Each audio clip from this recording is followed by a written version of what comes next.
This is Casey Cares, Kansas City's nonprofit digital resource produced by Charitable Communications. We'll tell the stories of Kansas City nonprofits and the people behind them. Casey Cares is proudly sponsored by the Ewing Marion Kauffman Foundation. Once again, we're back at the Plaza branch of the Kansas City Library in a different location. We're right by this fantastic map of Kansas City way back when. So if you are on our YouTube channel, you'll get a chance to see that, and we'll post some pictures because it's really a cool map. It even has dinosaurs. Who knew? I'm Ruth Bombigas, and today I have Scott Hall as our first guest, Greater Kansas City Chamber of Commerce. Thank you. You've been tough to, you must not stay in one place for like 2 minutes. We get, Ruth, first of all, thanks. It's great to be here. And yes, everyone on the Chamber team moves around the community quite a bit. It's a lot of fun. And you don't move just on the Kansas City, Missouri side. Correct. We're the Regional Chamber of Commerce. We serve the entire Greater Kansas City metro area, Okay. 2.1 million people. That's a lot of people. It is. So let's boil it down for people. Chamber of Commerce. Yeah. What is the Chamber of Commerce? We are a business-driven membership association. So you can think of us a little bit like a club. And when we started many, many years ago, 1887, Wow. We started as a club exclusively for-profit businesses. Lawyers were excluded. Real estate people Oh my gosh, you were couldn't excluded. be. I know. You couldn't be a I member of wouldn't your have own. been able to be a member of my own chamber. But now we're an organization that includes for-profit businesses. We have 315 nonprofits that are members. Wow. We have about 2,000 members total that span the entire Greater Kansas City metro area, and they do everything you could ever imagine. So, because we're about nonprofits, let's talk about nonprofits. Mm-hmm. Those 315 nonprofit members, why would a nonprofit join a chamber? Yeah, there are lots of reasons. So the first thing is what we do at our core is trying to make Greater Kansas City a greater place. Our mission is to lead the way to the best KC region. And of course that is so much at the heart of what our nonprofit and philanthropic community has done for many, many years here in Kansas City. And so to do our work, we have to partner with nonprofits every day. And their membership in the chamber is what enables us to do that. And it's what enables us to do the great things the chamber is trying to do every day. So, if I'm a nonprofit and I join, what am I getting? What are my perks? Yeah, first you get fellowship, and you get all of the what we call civic betterment of working through the Chamber of Commerce. We're a advocacy organization in our core, so we advocate on behalf of our members, including our nonprofit members, at the local, state, and federal level. And then we also offer what we in our business call cost savings benefit programs. So if you join as a member of our chamber, you can get discounts on Sprint products, you can get discounts on office products through Staples, and you can even get discounted health insurance through Blue Cross and Blue Shield, the Chamber Choice program. I would think that's pretty big. It is pretty big. Especially for a nonprofit. It is pretty big, yes. If you're a company or a nonprofit with limited resources, small staff, being able to join the pool of larger employers and larger nonprofits that are a part of our chamber pool means dramatic cost savings. What does it cost for a nonprofit to be a member? Does it vary by? It varies by size, it varies by type, but it can be as little as about $600 to join the chamber. And that's an annual fee? Yes. Let's dive into some of the things that the chamber is engaged in, because you are a nonprofit under association legal lingo. That's right. We're a 501c6. Mr. Lawyer. The chamber itself is a 501c6. We have a 501c4 political action committee that is affiliated with the chamber called BizPAC, and then we have a 501c3. And that is our chamber's foundation. We call it the Greater Kansas City Chamber of Commerce Foundation. What does the foundation do? We execute on the mission and vision of the KC Chamber, and it's community-facing kinds of initiatives. So those things are everything from leadership development to education to health and wellness to even issues like crime and poverty. So are you funding initiatives within the community? We do, yes. And then who runs that foundation? We do. So we will You have a staff person that is just foundation we do. then? We have several staff people who are either full-time or part-time within our foundation. And they will execute on the grant awards that we receive when we go out and receive grant awards. And then sometimes we will actually fund other nonprofits here in Kansas City to help us execute on those awards.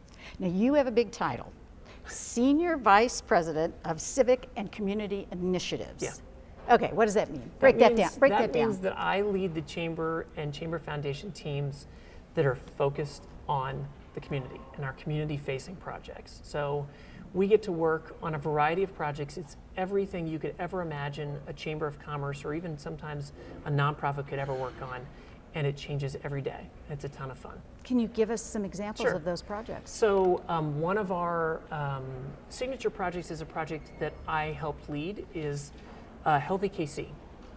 It's a regional health and wellness initiative. We do it in partnership with Blue Cross and Blue Shield and dozens, if not hundreds of organizations across the greater Kansas City metro area. And its ambition is to make greater Kansas City a destination for health and wellness. We know as a community that we have some health and wellness challenges, and it's a barrier to our growth. And we at the Chamber want to see this region grow, and we know that one of the ways it can do that is if we have a healthier community. So if we get down to brass tacks, because people like details, Sure. what are some of the things that the Chamber, through the Healthy KC, Yeah. is doing, has done, will do? Yeah. So I'll mention 3 things we've done, and Okay. they're very different. The first is through our foundation, and it's a program we called Resilient KC. And it was in the behavioral health space, which is an unusual place for a Chamber of Commerce to be, but we learned through connecting with our partners in the community that behavioral health is a real challenge in the workplace. That people have a hard time being productive at work when they're confronting behavioral health challenges. And so we understood, based on our work with our partners, that being a trauma-informed community was an ambitious goal, but one that Kansas City needed to try and move towards. And we started our work in behavioral health by trying to contribute to the effort to become trauma-informed by through this Resilient KC program, which was a survey that we issued through Chamber member employers to more than 8,000 residents of the greater Kansas City area. And the survey measured the number of traumatic experiences that people that were employees at these organizations had experienced in their early informative years. Because we know that those things, those traumatic events, have an impact throughout life. Right. And so we were trying to get a sense of, with our community partners, how many people in Kansas City had suffered from trauma early in their life. Just so we created some kind of a baseline from which we could create this trauma-informed care work. Another project we have done is called our Workplace Wellness Certification Program. So we have partnered with more than 400 of our Chamber members, and we created a scorecard, essentially, to measure how they're doing in promoting health and wellness throughout their workplace policies and programs. And we give awards out every year: platinum, gold, silver, bronze. It's similar to other programs for other types of measurement. And we are working with those organizations to try and drive them up the continuum to be employers, and they don't have to be for-profit employers. Many nonprofits engage in this program that promote a culture of health within their workplace. And then the third program I'll mention is our Tobacco 21 KC program. This is the regional effort to raise the age for purchase and sale of tobacco products from 18 to 21. And we have had profound success. When we started that project about 4 years ago, there was no community in greater Kansas City that was a Tobacco 21 community. There are now 29. Wow, that's amazing. In both Kansas and Missouri, yes. It's about 1.5 million of our 2.1 million region is now in a Tobacco 21 community. And what we know is that if you delay the age of initiation for tobacco use, that you decrease people's chances of ever becoming a lifelong smoker dramatically. And that's what Tobacco 21 is all about. So in committing to be a Tobacco 21, it's to not sell Not to anyone under the age of 21. pass a local law that prohibits the purchase or sale of a product by someone under the age of 21. In most cities, when we started our work, that age was 18. And we have successfully raised that age to 21 in 29 cities across the metro. So you're making inroads, hopefully to make us all healthier, Yes. both mentally and physically. Yes. Why is that so important Yeah. to a chamber that's supposedly business? Yeah, so I'll offer a story that one of our former board chairs used to frame this for us, and it's the widget story. Every one of our members, and I include our nonprofit members in this analogy, make a widget. They make something else, or they do something else that someone else can do. If you make a widget and you can save 1% on the production costs of making that widget because you have a healthier and more productive workforce, then you as a widget maker will buy your competition down the street or across the state or on the other side of the country. And that's, as a chamber, what we want to see our members be able to do. We want them to be able to have a healthy workforce that is a more productive workforce that drives them to be more profitable so they can thrive and grow our economy. Now, the chamber, as I recall, you had 5 big initiatives. Yeah, the big 5. The big 5. Yeah. Education, Yes. arts, Yes. Urban neighborhoods, Yes. entrepreneurship. Yes. Can you give us a little Transportation. update? Transportation. Can you give us a little update in each of those areas Sure. as to where the big 5 are at? Sure. Well, I'm trying to think which one I should start with. Let me start with arts, the conservatory, one that's, We like that's the very arts. germane. As you probably know, the focus on the conservatory at UMKC has been to move it out of its original Crossroads location or its contemplated Crossroads location and now onto the Volker campus. And we're very excited by that opportunity. We think putting the conservatory next to the other arts assets that exist on UMKC's Volker campus is a really tremendous asset for the students, asset for the teachers, and asset for the community. And if you think about where that conservatory will go, it is right in the heart of so many arts assets in Kansas City. You have the KC Rep, you have the UMKC Theater Department, you have the Nelson Atkins Museum, you have the Kansas City Art Institute, you have the Kemper Museum. It really forms a nucleus of arts assets that will really make our region stand out. And so the Chamber is supporting the university in its work to try and ensure that we get that conservatory built. They're working very hard to raise the money on the private side and the public side, because I do think it will take both in order for that project to succeed, but we're confident still that it's going to get there. On the Urban Neighborhood Initiative, we are working with Diane Cleaver. Diane Cleaver leads the Urban Neighborhood Initiative. It's a separate 501c3 spun off by the Chamber.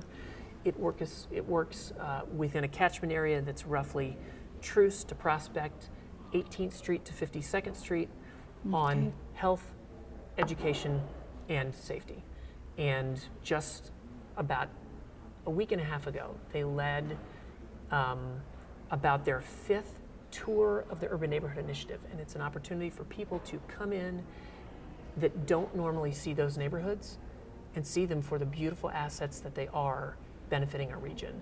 And I think what you're going to see in the next couple of years, especially as we get to the 2020 census, is there is some real meaningful change that's happening in that catchment area, driven largely by the community itself, that's got increased household income, increased life expectancy, increased outcomes on a number of different ways you would measure it. That's really going to be profound. I'm really excited about that. Let's see, what entrepreneurship. Entrepreneurship. Sure. This town's buzzing. I know. And this is a great time to be in the entrepreneurial space. There are new endeavors coming, like the Keystone District. Kauffman Foundation, as you well know, is the world's leader in entrepreneurship, philanthropic entrepreneurship, and I think we're going to hear a little bit more about that later Right, in the show. in the show. That's right. And so we partner with Kauffman, we partner with a number of different organizations, nonprofit and for-profit, across the region on this endeavor. And there is a growing body of success stories that come out of this, like iVerify and Shot Tracker, that are Kansas City area companies that are now on the national map. And what I would say is, from our work across the country, Kansas City itself is now on the map in entrepreneurship in a way that it probably wasn't 10 years ago. Some of that is certainly because of what all the successful entrepreneurs are doing, and some of that is because of organizations like Kauffman Foundation and KC SourceLink nonprofits Right. that are helping to build that entrepreneurial ecosystem. And then education. Education, and specifically pre-K. We've been at work on this one for 5 years now, and we are making some tremendous success across the region on pre-K. You probably know we had a sales tax initiative that was not successful, that the Chamber supported, but our work in that endeavor continues. We still want to see more kids get access to high quality early childhood education. So some of the progress that's been made is the Mid-America Regional Council has created a rubric by which we can more easily measure how ready kids are for kindergarten. And that is a much harder thing to do than most people would realize. Right. And we are right now working with some partners in pockets of our metro about how do we isolate pockets and try and bring more seats to those areas. Those pockets are in KCMO, they're in KCK, and they might even be in some other places where we know we need this the most. So I think you're going to see more come out from the Chamber in the next few weeks and months about this. And we're fortunate that we have leadership from our area school district superintendents that I think are focused on this as the community is in a way they never have been before. Thank you for giving us like this quick spotlight on the robustness of the Chamber. Come back. I would love to do that And anytime. we can even dive deeper into things. It's kcchamber.org. Yes. You do have your annual dinners coming up, I know, in Yes, November. the So Tuesday folks, before Thanksgiving. everybody can check that out. Yep. And I mean, you could spend hours on your website. As I was tooling through doing research, it's like, oh my gosh, this. So I would encourage our listeners to, to check it out. Yes, there's a lot to learn about the KC Chamber, and we partner with a lot of people who listen to this show. So we'd love to continue to do that great work. Thanks for coming on. Thanks for having me.